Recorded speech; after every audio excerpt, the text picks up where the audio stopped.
a horse, of course, and no one can talk to a horse, of course. That is, of course, unless the horse is the famous Mr. Ed. Go right to the source and ask the horse. He'll give you the answer that you endorse. He's always on a steady course. Talk to Mr. Ed.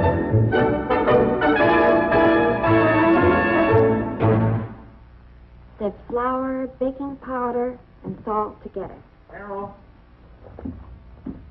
Carol, would you like to hear the speech I wrote? What speech?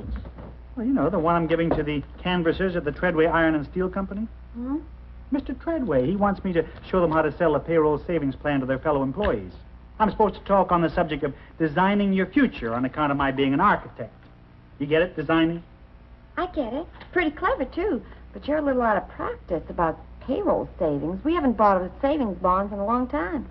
Well, ever since I sold the board of directors on Mr. Treadway's pet plan for the new administration building, he thinks I'm a great orator. You must be. You sold me on marrying you. Go ahead, honey, read me your speech. All right. Fellow Americans, the job you are about to undertake is one which will benefit both your co-workers and your country. It is a public service of the highest order.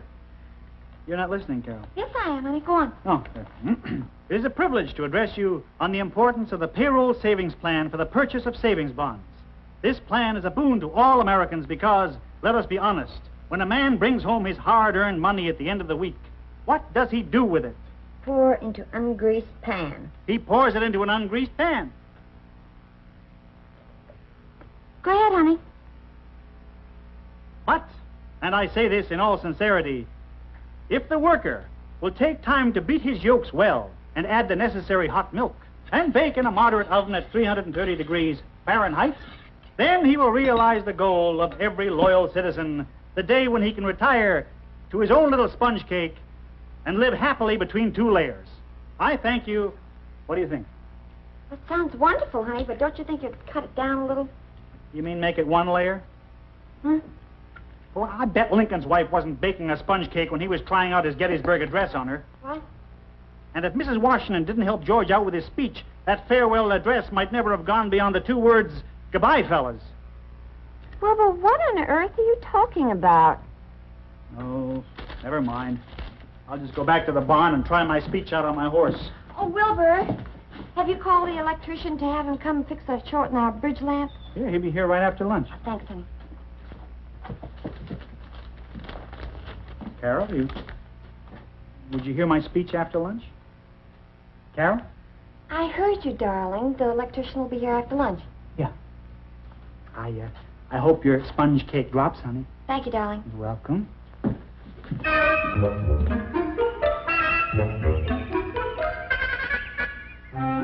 The payroll savings plan offers the worker an opportunity to accumulate savings bonds on a regular basis. Savings are done for him by his company each payday. How's it sound so far, Ed? Pretty bad.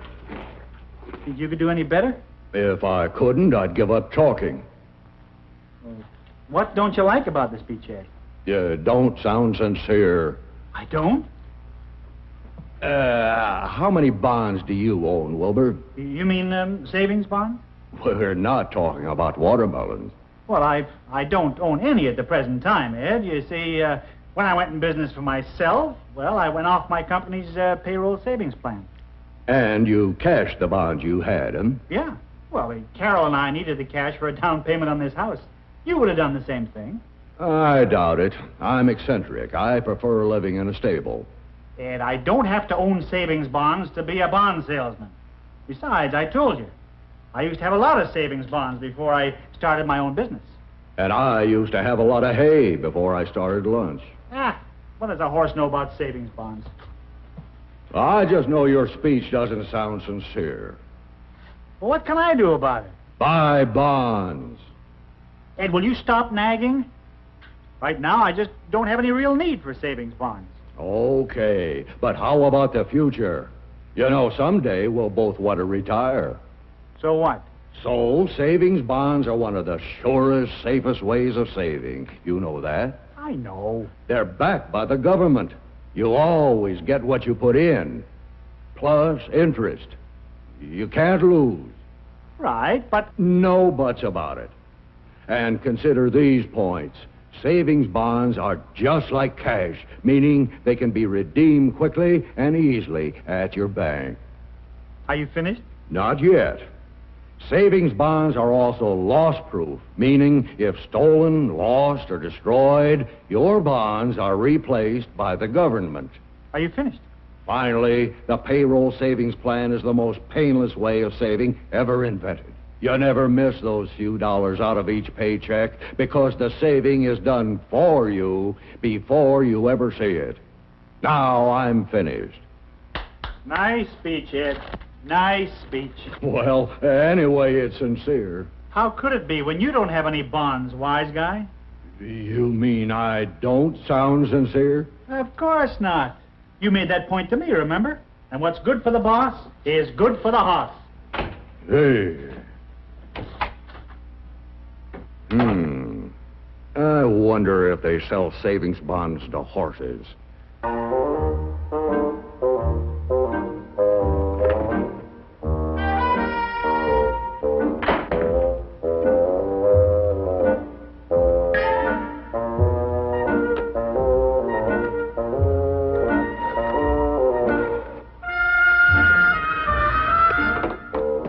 Operator, get me Washington, D.C., Treasury Department.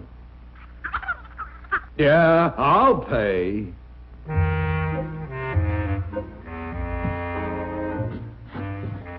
Carol, can you spare a few minutes to hear my speech?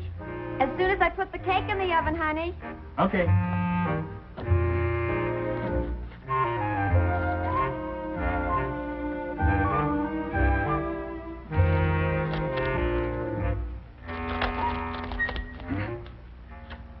Thank you.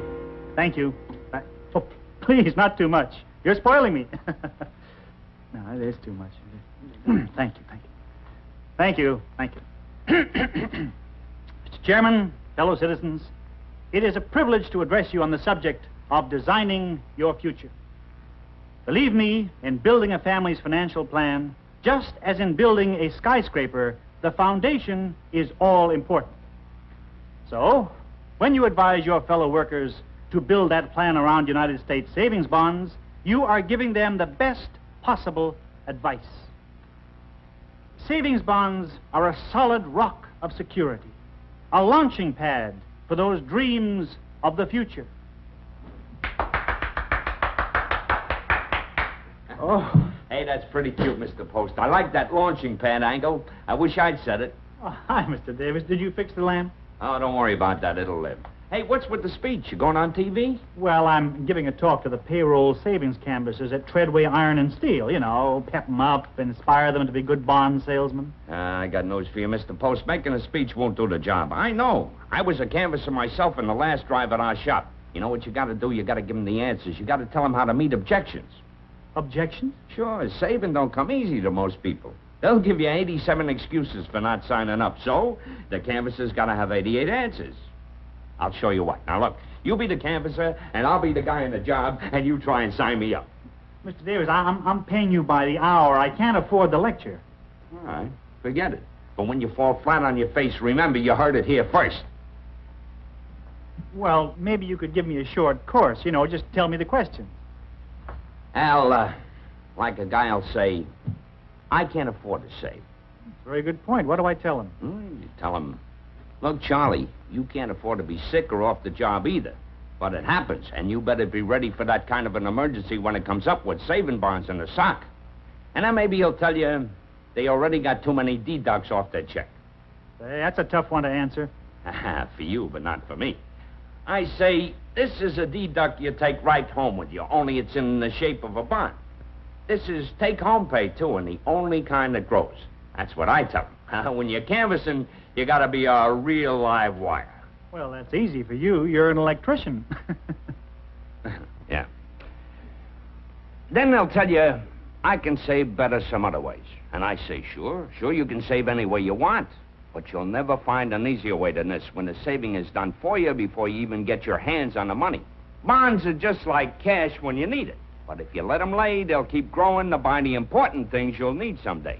And not only that, but you can save on your taxes. because you don't have to pay income tax on the interest until you cash the bonds.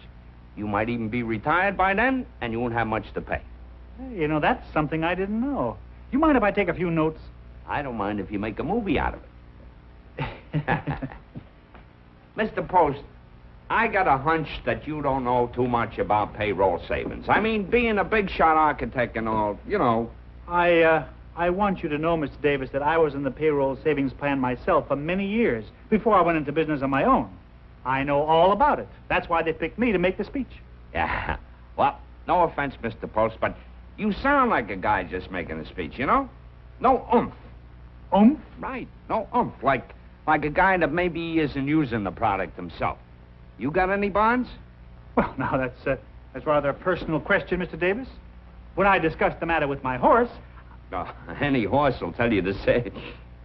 Horse? Yeah, well, I was rehearsing my speech in front of him the way I was with you, and he doesn't know half as much as you do about payroll savings. Oh, well, he hasn't had a chance to study, is it? Oh, come on, you got me talking like you. Tell me some more of the questions you get, Mr. Davis. Well, there's the one where they say, I'd like to sign up, but I got a lot of bills to pay.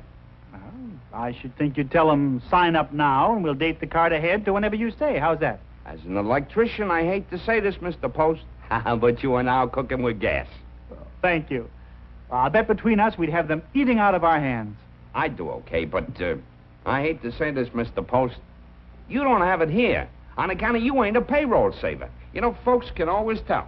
Well, but I used to be on payroll savings. We bought a lot of bonds while we bought this house with them. Yeah, but what have you done about it lately? It's not my fault. I'm my own boss now.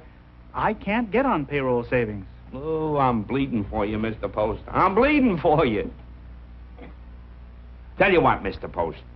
You give me your house and your business, and I'll give you my job. Very funny. To hear you talk, you'd think that payroll savings was the only way you could buy bonds. Don't you ever go to the bank? Well, certainly. To pick up a free calendar, maybe? Don't you know your bank's got savings bonds on sale at all times?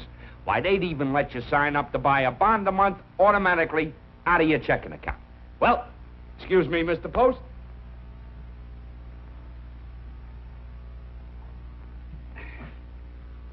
Well, let there be light. Oh.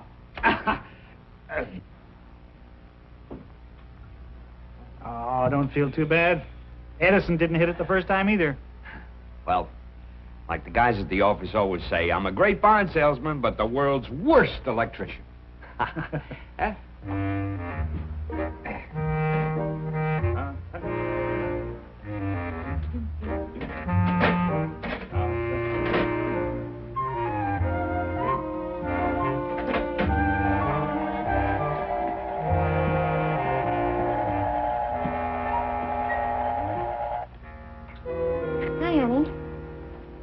Look. I think I'm going to ask Mr. Treadway to get somebody else to make that bond speech. What? Why? Well, I thought I knew all about savings bonds, but it seems everybody else knows more about it than I do. Oh, don't say that, honey. Would you like to try your speech out on me? Again? What do you mean? 20 minutes ago, I lost a close decision to your sponge cake. Oh, darling, I'm sorry. I should have paid more attention. You didn't miss a thing. I'm a pretty terrible salesman. Now, Wilbur, don't say that. I couldn't sell a rowboat to a drowning man. Now, stop that. I will not have you knocking my husband. Know what I think? What? You have a guilty conscience. Ever since we cashed our savings bonds to buy this house, we've been spending every last cent and never saving anything. That's what you get for marrying a sport. I wanted you to have things. Silly. You can have things and still save regularly. All a woman really wants is security, plus a loving husband, of course. Even if he can't make a decent speech? You can make a fine speech. All you need is to be sincere. Oh. You sound just like that electrician. He says if you're not buying bonds yourself, you can't convince other people they should buy them. He's right. I have to confess something to you, honey. I heard you and Mr. Davis talking about the payroll savings plan in there. You know, all the arguments people give for not being able to save and all those answers he had. Why, it's the first time I've ever been sold anything by remote control. You know, I think we should sign up for a regular bond every month. Well, there's one thing about my little wife. When she's right, she's right. And when she's wrong, she's right. And this time, I'm wrong and you're right. We'll start buying bonds again. Oh, honey, and then you can do your canvassing with sincerity. You know, give it a little oomph. Wait till I tell that electrician.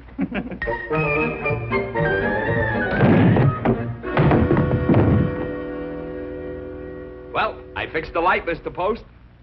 Well, now fix my nose. Oh, I'm sorry. I smell cake. My sponge cake! Wilbur,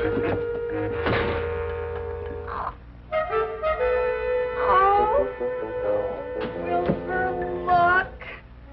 My sponge cake. Look at it. It's flat. Well, honey, as long as we have savings bonds, we'll never be flat. What do you mean horses can't own savings bonds? What are they, animals? You listen to me, fella.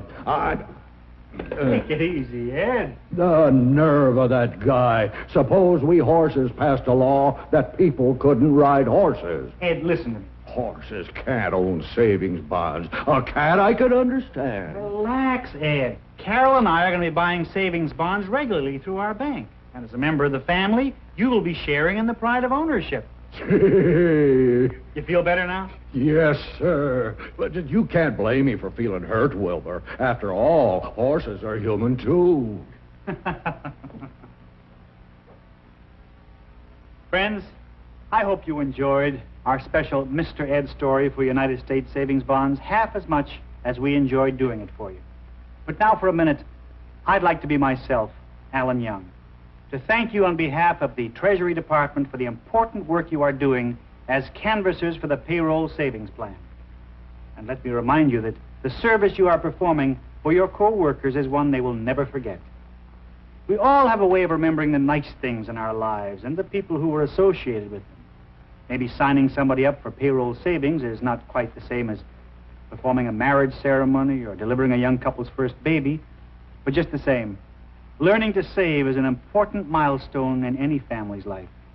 And every payday, as their bonds keep piling up, the people you signed up will feel grateful all over again. Your country is grateful, too, because savings bonds are good for America, an investment in our free way of life. So, for everyone in our cast, Connie Hines, who plays the part of Carol, George O'Hanlon, who, as Mr. Davis, was the electrician and super bond salesman, and, of course, Mr. Ed, who has authorized me to speak for him. Thanks again, and good luck.